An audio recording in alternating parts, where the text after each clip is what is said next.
ఎన్నికల ముందు 14,000 కోట్ల రూపాయలు దాకా మేము రెడీలో ఉన్నాం ఇవ్వడానికి.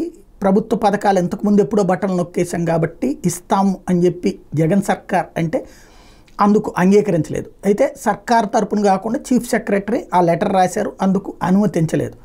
ఇప్పుడు ఆ వ్యవహారంలో ఎన్నికలు అయిపోయాక పంచుకోమంది. ఎన్నికలు అయిపోయిన తర్వాత 2 పథకాలకు సంబంధించి ఏదైతే ఆసరా డబ్బులు రిలీజ్ చేశారో, మరొక వైపున విద్యా దీవెన డబ్బులు రిలీజ్ చేశారు. ఇంకా మిగతాది ఇంతకుముందే చెప్పుకున్నాం, 18,500 రూపాయలు ఇచ్చేటటువంటి చేయూత దగ్గర 18,000 18,500 ఇస్తారు చేయూత దగ్గర నుంచి. అట్లాగే ఇన్పుట్ సబ్సిడీ రైతులకు అన్నారు, ఈబీసీ నేస్తామన్నారు, కాపు నేస్తామన్నారు, అవన్నీ ఏవి అన్నటువంటి. ఇప్పుడు 3వ నిధులు ఇవాళ నుంచి రిలీజ్ అవుతున్నాయట.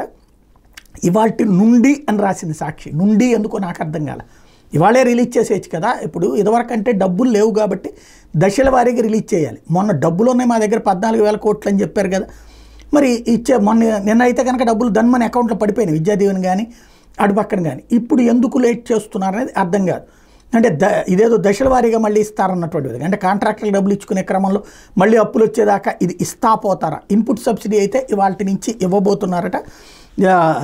ఏదైతే పంట నష్టపరిహారం, మిచాంగ్ తుఫాను పంట నష్టపరిహారం, 2023 కరువు సాయం రైతుల ఖాతాల్లో జమ చేసేందుకు ఇప్పుడు తాజాగా ఏర్పాట్లు చేశారు. డీబీటీలకు సంబంధించిన ఆంక్షల నేపథ్యంలో ఆపామని చెప్పుకొచ్చారు. దేశవ్యాప్తంగా నెలకొన్న వర్షాభావ పరిస్థితులు గతేడాది ఖరీఫ్ సీజన్లో సాగు మీద కొంతమేర ప్రభావం చూపినాయి.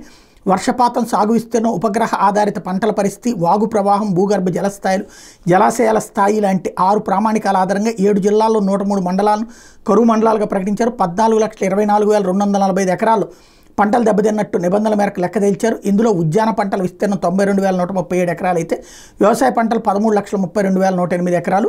వాళ్ళకి ఇవాళ నుంచి డబ్బులు పడతా ఉన్నాయి. ఇందులో ఆర్బీకేలో జాబితాలు రబీ 2023-24 సీజన్ ఆరంభంలో మిచాంగ్ తుఫాను ప్రభావంతో కురిసిన భారీ వర్షాలతో 6,64,380 ఎకరాల్లో పంటలు దెబ్బతిన్నట్టు గుర్తించారు.